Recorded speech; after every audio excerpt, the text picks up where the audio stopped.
guys, welcome to the channel. I do hope you're all keeping well. Firstly, I'd like to say if you're a new subscriber, a recent subscriber, thank you very much. If you haven't already subscribed, as I say, click subscribe. Right, what have I got planned today? A nice easy one. We can do the fancy stuff, the dinner party stuff all day, but one of the reasons I started this channel, I want the core of it to be simple, quick and easy food that you can get out, get on the table within half an hour, 45 minutes. So today I'm doing a Greek lamb meatball traybake. It's just a bit of veggie, a bit of potato, some lamb meatballs, bish bash bosh on a tray, bake it in the oven for about half an hour and hey presto. And I just think if you combine simple ingredients and combine them well, you'd be surprised at how easy you can get really tasty food out of very minimal effort. So get your pens and papers ready, or the pause button ready, because here are the ingredients.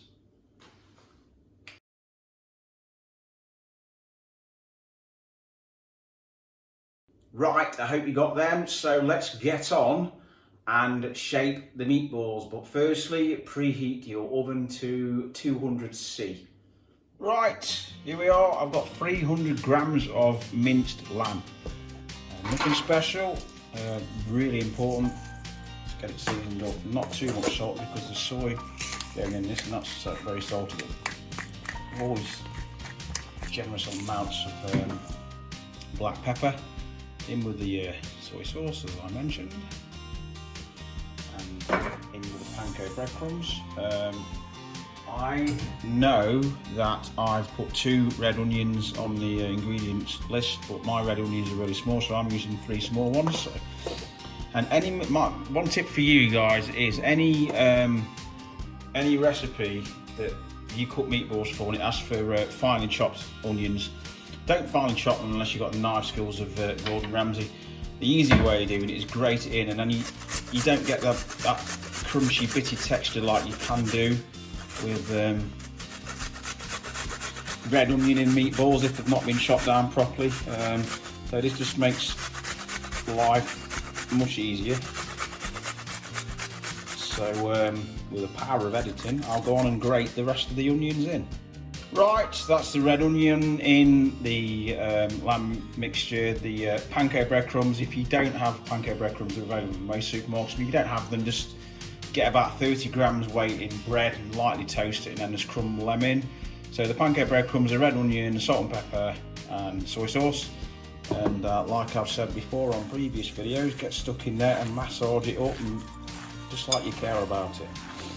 Again, if you put all that love into your food, you will reap the rewards in the taste at the end. I'm a firm believer in that. So I'll carry on massaging this mince for about 2-3 minutes, and I'll be back. Right, massaging complete. I've now split that mixture up into 2. For this we want 8 meatballs. This will easily serve 2 people. Most of my recipes are the same, easily double the ingredients if you want to feed 4. So out of these 4 piles, I can count 4, we want 8 meatballs. So divide that one in 2 again. Roll and roll away. Wet hands help here if need be. So we're doing okay for now. A little bit bigger than a golf ball. If you make them too small, they'll cook to nothing in the tray, because the veggies and the potatoes are going to have to cook as well. So don't make them too small. But you don't have to be anal about them being exactly the same size and exactly the same weight. So I'm actually rolling these ahead. I'm going to put them in the fridge because I'm going to cook this later at dinner time. So I'm going to get on and roll 4 more meatballs. You've seen me do 4, you don't need to see me do the other 4. So again, I'll be right back. Right, the end result, like I said, they're not perfect. They're not all perfect size. We'll get them as close to the same size as you can get, or they won't cook evenly. Again, I'm cooking this ahead. If you're not cooking it ahead, just put them on a little tray anyway, while you prep the rest of the ingredients. So I'm going to pop some cling film over these and put them in the fridge until later. Right, the garlic yoghurt. This is optional, but it really does finish the dish off. You just plop it on when everything's cooked. So I've got about 5 tablespoons of Greek yoghurt. about half a small tub. I'm just going to peel clove of garlic. I'm just going to grate that in, finely grate it in. Go easy on the garlic if you don't like it raw. That's that, mix. A little quick mix. I've got about 2 sprigs of fresh mint. I'm going to put them in half because I'm going to use the other half for something else, which I'm going to show you in a minute. Just to finish the dish off with a little bit of garnish.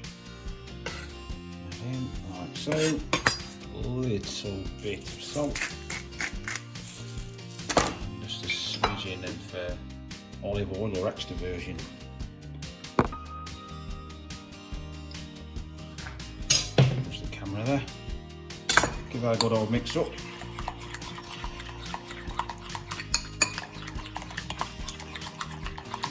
And that just brings standard, normal yoghurt onto another level.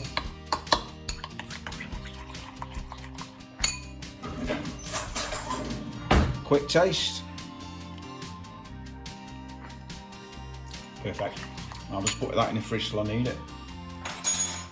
Now, here I've got a few sprigs of chopped fresh parsley. I'm just going to mix the rest of my mint in. Again, this is optional. This is just a garnish for the end of the dish. It just gives you a little bit more, couple more layers of flavour.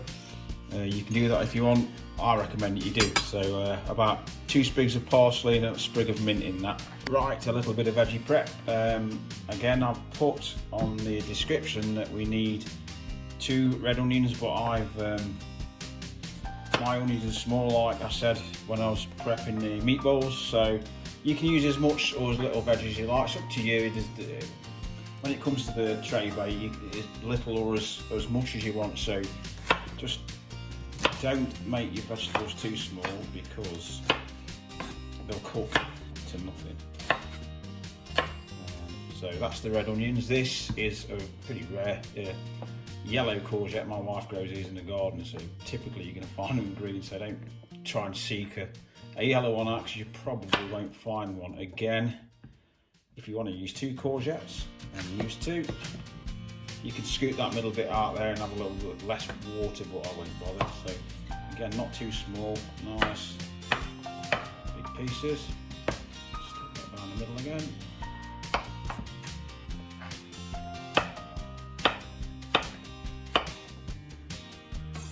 Put them to tray. So here's the assembled tray. One thing I did do ahead and I didn't think really is I've just put a few potatoes into discs. They're not even peeled. Just slice them as thin or as thick as you want, but you go too thick, they won't cook in time, and if you go too thin, they'll cook too quick. So give them a good old rustle up. Nice, good, generous plug of olive oil.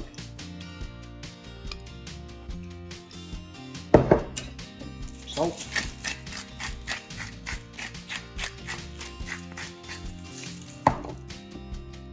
Got a real good habit of knocking this blooming camera when I don't need to. And importantly, a good generous teaspoon of dried oregano.